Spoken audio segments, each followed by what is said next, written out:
ED. ഉദ്യോഗസ്ഥൻ പ്രതിയായ കൈക്കൂലി കേസിൽ അറസ്റ്റിലായ ചാർട്ടേഡ് അക്കൗണ്ടന്റ് രഞ്ജിത്ത് വാര്യരുടെ പാർട്ടി ബന്ധം പുറത്തായതോടെ പ്രതിരോധത്തിലായി കോൺഗ്രസ്. കൊച്ചി കോർപ്പറേഷൻ ഉപതെരഞ്ഞെടുപ്പിൽ മറ്റ് വനിതാ നേതാക്കളെ മാറ്റി നിർത്തി രഞ്ജിത്തിന്റെ ഭാര്യയ്ക്ക് സീറ്റ് നൽകിയത് ജില്ലയിലെ പ്രമുഖ കോൺഗ്രസ് നേതാക്കൾ ഇടപെട്ടാണ്.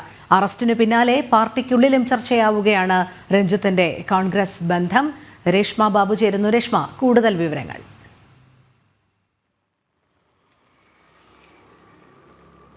രോഹിണി, കേസ് ഒതുക്കി തീർക്കുവാനായിട്ട് എൻഫോഴ്സ്മെന്റ് ഡയറക്ടറേറ്റിലെ ഉദ്യോഗസ്ഥർ ശ്രമിച്ചു എന്നുള്ള സംഭവത്തിന്റെ അടിസ്ഥാനത്തിൽ, അതിന്റെ ചില ആരോപണങ്ങളുടെ മൊഴികളുടെ അടിസ്ഥാനത്തിലെടുത്ത വിജിലൻസിന്റെ കേസിന്റെ അന്വേഷണം പുരോഗമിക്കുന്ന സാഹചര്യത്തിൽ തന്നെയാണ് ചാർട്ടേഡ് അക്കൗണ്ടന്റും ഈ കേസിലെ പ്രധാന പ്രതിയായിട്ടുള്ള അല്ലെങ്കിൽ ആസൂത്രകനായിട്ടുള്ള രഞ്ജിത്ത് വാര്യർക്കെതിരായിട്ടുള്ള ചില കോൺഗ്രസ് ബന്ധം അത് സംബന്ധിച്ചുള്ള വിവരങ്ങൾ പുറത്തു വന്നത്. രഞ്ജിത്ത് വാര്യരുടെ ഭാര്യ നേരത്തെ കൊച്ചി കോർപ്പറേഷൻ സൗത്ത് ഡിവിഷന്റെ ഉപതെരഞ്ഞെടുപ്പിൽ കോൺഗ്രസിന്റെ സ്ഥാനാർത്ഥിയായിരുന്നു. കോൺഗ്രസ് നേതാക്കൾക്കിടയിൽ വലിയ രീതിയിലുള്ള സ്വാധീനം രഞ്ജിത്തിനും ഭാര്യ അനിത വാര്യർക്കുമുണ്ട്. ഇതടക്കമുള്ള വിവരങ്ങളാണ് ജനം TV കഴിഞ്ഞ ദിവസം തന്നെ പുറത്തുവിട്ടത്. ഇത് പുറത്തു വന്നതിന്റെ അടിസ്ഥാനത്തിൽ വലിയ രീതിയിൽ പ്രതിരോധത്തിലായിരിക്കുകയാണ് കോൺഗ്രസിന്റെ ജില്ലാതല നേതൃത്വം. കാരണം പാർട്ടിയിലെ സ്വാധീനം, രഞ്ജിത്തിനും ഭാര്യയ്ക്കുമുള്ള സ്വാധീനം ഉപയോഗിച്ചുകൊണ്ട് തന്നെയാണ് ഈ സൗത്ത് ഡിവിഷൻ ഉപതെരഞ്ഞെടുപ്പിൽ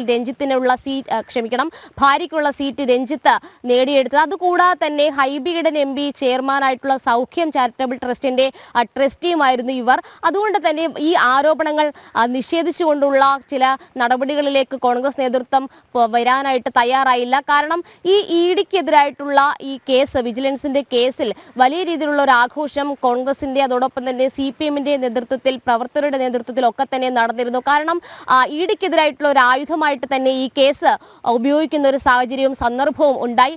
ഇന്ന് തന്നെ DYFIയുടെ നേതൃത്വത്തിൽ ഇഡിയുടെ ഓഫീസിലേക്ക്, കൊച്ചി ഓഫീസിലേക്ക് മാർച്ചൊക്കെ സംഘടിപ്പിക്കുന്നുണ്ട്. സമാനമായിട്ടുള്ള പ്രതിഷേധ പരിപാടികളൊക്കെ തന്നെ കഴിഞ്ഞ ദിവസങ്ങളിൽ കോൺഗ്രസ് നേതൃത്വം നടത്തിയിരുന്നു. അതിനിടയിൽ തന്നെയാണ് പ്രധാന പ്രതിക്ക്, പ്രത്യേകിച്ച് ഈ കേസിൽ എന്ന് പറയുന്ന ഈ സംഭവത്തിൽ കൃത്യമായിട്ട് ആരുടെയൊക്കെ വിവരങ്ങൾ വേണം അല്ലെങ്കിൽ ആരെയൊക്കെ വിളിക്കണം, ഇതടക്കമുള്ള വിവരങ്ങളും വിശദാംശങ്ങളും രഞ്ജിത്താണ് മുഖ്യപ്രതികൾക്ക് നൽകിയിട്ടുള്ളത്. എല്ലാ തരത്തിലുമുള്ള ആസൂത്രണവും പദ്ധതിയും ഈ സംഭവവുമായി ബന്ധപ്പെട്ട് നടത്തിയിട്ടുള്ളത് ചാർട്ടേഡ് അക്കൗണ്ടന്റ് ആയിട്ടുള്ള രഞ്ജിത്ത് വാര്യരാണ് എന്ന് വിജിലൻസ് കണ്ടെത്തിയിട്ടുണ്ട്. ഈ ഒരു സാഹചര്യത്തിൽ മുഖ്യപ്രതിക്ക് ഉണ്ടായിട്ടുള്ള കോൺഗ്രസ് ബന്ധം, കോൺഗ്രസ് നേതാക്കളുമായിട്ടുള്ള അടുപ്പം ഇത് തന്നെയാണ് ചോദ്യം ചെയ്യപ്പെടുന്നത്. അതുകൊണ്ട് തന്നെ ഇഡിക്കെതിരായിട്ടുള്ള പ്രതിഷേധത്തിൽ വലിയ രീതിയിലുള്ള ബുദ്ധിമുട്ട് ഇനി അങ്ങോട്ട് കോൺഗ്രസിനുണ്ടാകും. കാരണം മറനീക്കി പുറത്തു വന്നിരിക്കുന്നത് കോൺഗ്രസ് ബന്ധമുള്ള മുഖ്യപ്രതിയുടെ ചില വിവരങ്ങൾ തന്നെയാണ്. അനിത വാര്യർക്ക് എങ്ങനെയാണ് സീറ്റ് കിട്ടിയതടക്കമുള്ള ചോദ്യങ്ങളും ഇവിടെ നിലനിൽക്കുന്നുണ്ട്. എന്തായാലും വരും ദിവസങ്ങളിൽ ഇത് വലിയ രീതിയിൽ ജില്ലയിലെ കോൺഗ്രസ് നേതൃത്വത്തിനുള്ളിൽ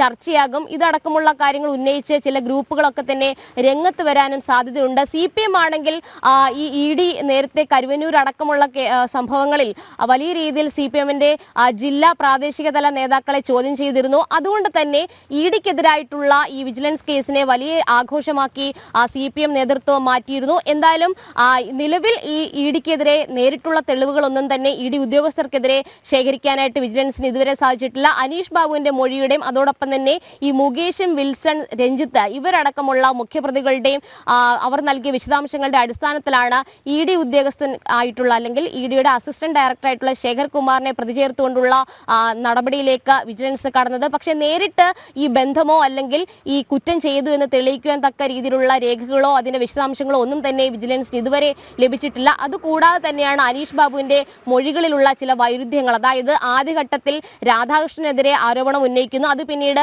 വിനോദ് കുമാർ എന്നുള്ള ഡെപ്യൂട്ടി ഡയറക്ടർ ആണെന്ന് പറയുന്നു. ഇതടക്കമുള്ള കാര്യങ്ങളും വിജിലൻസിന് വലിയ രീതിയിൽ തലവേദന ആയിട്ടുണ്ട്. എന്തായാലും വിശദമായിട്ടുള്ള ഒരു അന്വേഷണം പൂർത്തിയാക്കിയതിനു ശേഷം അല്ലെങ്കിൽ അത്തരത്തിലുള്ള തെളിവുകൾ ശേഖരിച്ചതിന് ശേഷം മാത്രമേ ഇഡി ഉദ്യോഗസ്ഥർക്ക് നേരിട്ടുള്ള ഒരു നടപടിയിലേക്ക് വിജിലൻസ് കടക്കുകയുള്ളൂ.